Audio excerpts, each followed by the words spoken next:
On est le pays des droits de l'homme, quoi. Porte de la Chapelle, porte d'Aubervilliers, porte des Poissonniers, parce qu'il y en a maintenant. C'est pas le pays des droits de l'homme.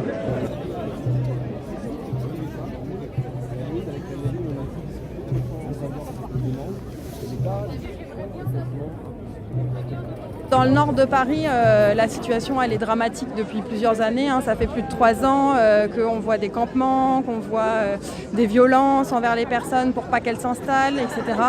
Ce que nous, on peut dire, qu'on peut voir évoluer, c'est que justement les choses n'évoluent pas, malgré ce temps qui passe, malgré les interpellations, malgré les solutions qu'on pourrait trouver. Ça fait déjà plusieurs mois qu'on discute avec les autorités, à la fois parisiennes et à la fois aussi préfectorales, pour essayer de trouver des solutions ensemble. Et la seule réponse est évacuation, mise à l'abri dans des gymnases, les personnes sont remises à la rue. À nouveau, il y a des violences pour éviter qu'elles s'installent. Les campements sont plus forts parce que les personnes ne savent pas où s'installer. Et à nouveau, on repart dans une évacuation, une mise en gymnase, et donc un espèce de cycle absolument infernal qui ne s'arrête jamais, qui épuise les citoyens et les associations, et qui fait que les personnes exilées, quelque part, perdent leur santé mentale, leur santé physique dans ces lieux de vie. Il y a une situation qui est inacceptable aujourd'hui, franchement.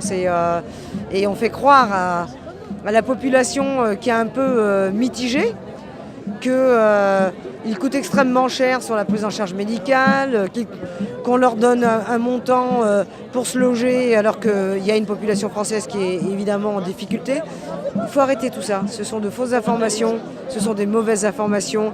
Non, la réalité, c'est pour ça que l'on veut le démontrer aujourd'hui, c'est que ces gens-là sont dehors et qu'aujourd'hui, s'il n'y avait pas toutes ces associations pour essayer de porter assistance, il y aurait très probablement bien plus de drames. On a vu là, récemment, porte de la Chapelle, les repas. La première fois qu'on y est retourné, on a fait 250 repas tranquille.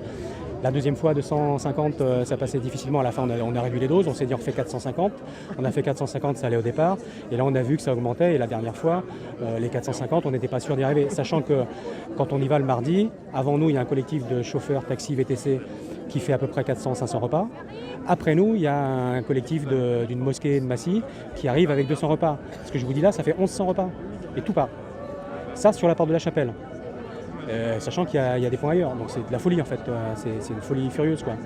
Ça fait pratiquement 2 ans maintenant, voire plus. Mais en tout cas, c'est pire depuis la fermeture du centre de premier accueil, où on voit des personnes à la rue. Et aujourd'hui, nous voulions, et je peux vous assurer que c'est vraiment pas facile, de prendre la décision de dire nous faisons tous grève, pour démontrer combien de repas, combien de consultations médicales, combien de nuits d'hébergement, combien de donations de vêtements sont faites chaque jour par l'intermédiaire de ces collectifs, la société civile qu'il ne faut pas oublier, les associations locales et nationales, un peu comme nous. Donc il y a un ras-le-bol énorme, malgré des demandes de discussion, d'ouverture avec la ville de Paris, avec la préfecture, avec des demandes de rendez-vous avec les ministres. Rien n'avance. C'est une partie de ping-pong, chacun se renvoie la balle. Et finalement, on a toujours autant de personnes dehors. Aujourd'hui, on parle de 1000, 1300. Mais en fait, on ne sait pas parce qu'il y a des tentes qui sont visibles. On ne sait pas combien de personnes sont dans les tentes et puis on ne sait pas non plus qui ne dort pas dans les tentes. Donc on voulait, avec des données, montrer qu'il y avait tant d'individus qui pourraient mourir aujourd'hui, tout simplement parce que l'État ne prend pas sa part et ne tient pas son rôle en tant que responsable de protection des personnes qui sont sur le territoire national. Hier, on avait 115 tentes devant chez nous. C'était le double, c'est le double d'il y a une semaine.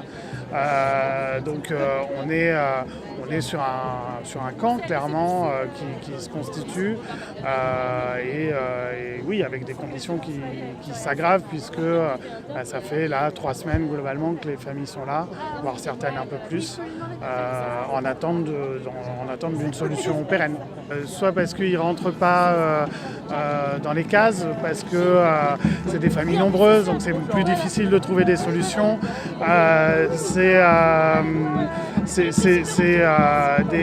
y a aussi des statutaires du coup qui n'ont pas de travail, qui n'ont pas de suivi social, donc du coup qui se retrouvent à la rue et qui ne peuvent pas être traités du coup par le canal classique de traitement des migrants puisqu'ils sont réfugiés, donc ils reviennent dans le droit commun sur Pôle emploi, etc.